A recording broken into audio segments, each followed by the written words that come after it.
En aquel tiempo subió Jesús a la montaña a orar y pasó la noche orando a Dios.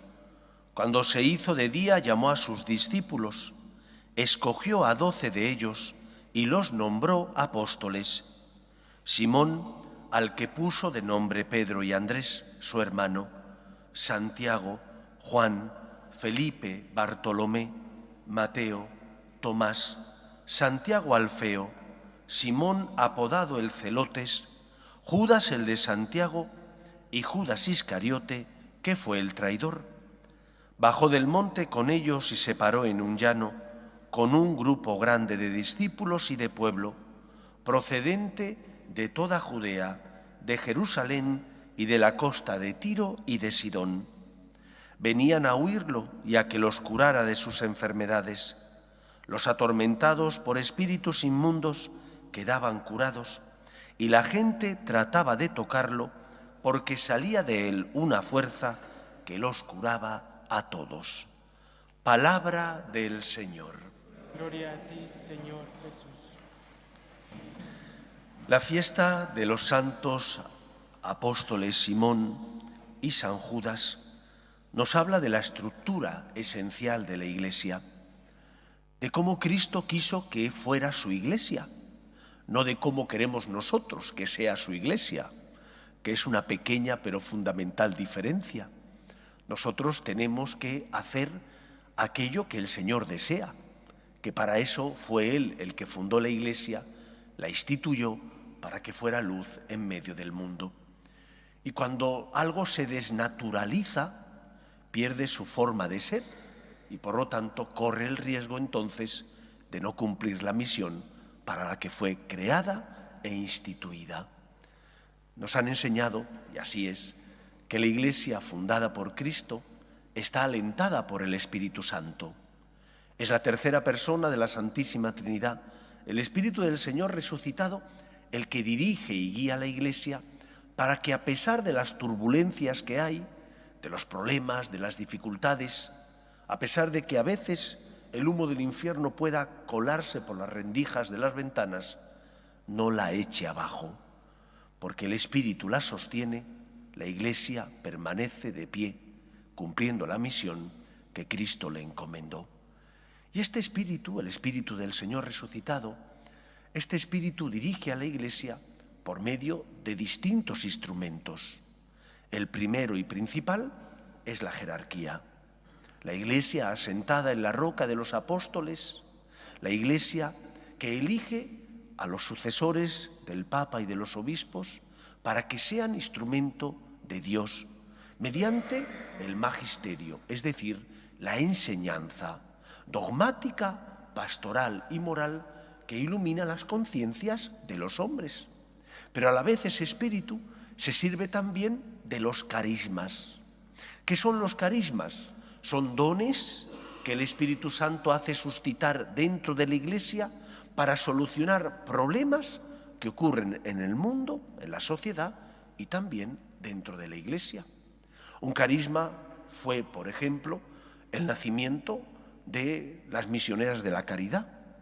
Madre Teresa, que camina por Calcuta, que ve la necesidad que hay de socorrer a los moribundos que mueren sin tener siquiera alguien que les diga Dios te ama, y el Espíritu suscita en Madre Teresa ese deseo de socorrer a Cristo que está en el pobre. La jerarquía tiene una misión, los carismas suscitados por el Espíritu tienen otras, pero esos carismas tienen que ser aprobados. ¿Por quién? Por aquellos que son la voz de Dios. Fue Cristo el que dijo: el que a vosotros os escucha, a mí me escucha. Y se lo dijo a Pedro y a sus compañeros. Por lo tanto, la Iglesia fundada en la roca de los apóstoles, en la voz del Papa y de los obispos, que son la voz de Dios cuando ejercen el magisterio auténtico, son los que tienen que aprobar canónicamente la eclesialidad de esos carismas. Porque hay personas que dicen tengo un carisma, pero a lo mejor no lo tienen. Y los que tienen que llevar a cabo ese discernimiento de si es de Dios o no, si es soplo del Espíritu o no, si es verdadero carisma o no, es la jerarquía. el Papa y los obispos. En el día en el que vivimos, en la actualidad en la que estamos, corremos el riesgo de difuminar una de estas notas esenciales. Y es que se habla con mucha frecuencia solamente del Papa, pero se olvida a los obispos. Nuestros hermanos, los ortodoxos, dicen que el primado de Pedro es un primado honorífico. Ellos dicen es el primero entre hermanos. Los católicos decimos que no es así. Es un primado real, es decir, Pedro es la roca sobre la que se funda la Iglesia, por voluntad de Cristo. Tú eres Pedro y sobre esta piedra edificaré mi Iglesia. Ese primado jerárquico de Pedro se realiza en unidad y en comunión con el resto de sus hermanos, que son los obispos. No es un primado solo honorífico, es un primado jerárquico, real y efectivo, pero en comunión con sus hermanos. Y hoy de esto no se habla. Se habla mucho del Papa, se habla mucho de la colaboración de los laicos, necesaria e imprescindible, siempre lo ha sido, pero se omite la misión fundamental que tienen los obispos, que no son delegados del Papa, son delegados de Cristo. El Papa ejerce su magisterio de igual manera que lo ejercen también los obispos, pero el Papa lo ejerce en comunión con los obispos. Y por lo tanto tenemos que pedir que la Iglesia no pierda lo que la identifica por voluntad de Cristo, apostólica. Y apostólica significa que el Papa y los obispos, ambos, son queridos, deseados por Cristo, instrumentos del Señor para llevar a cabo una misión y una tarea, la de cuidar al pueblo de Dios, la de dirigir al pueblo de Dios ejerciendo el magisterio auténtico por el camino de la verdad.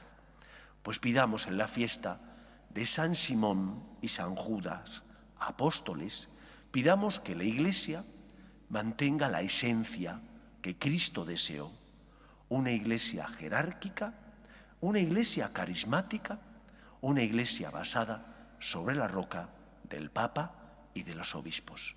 Pidamos y recemos por ellos para que ejerzan la misión que el Señor les encomendó.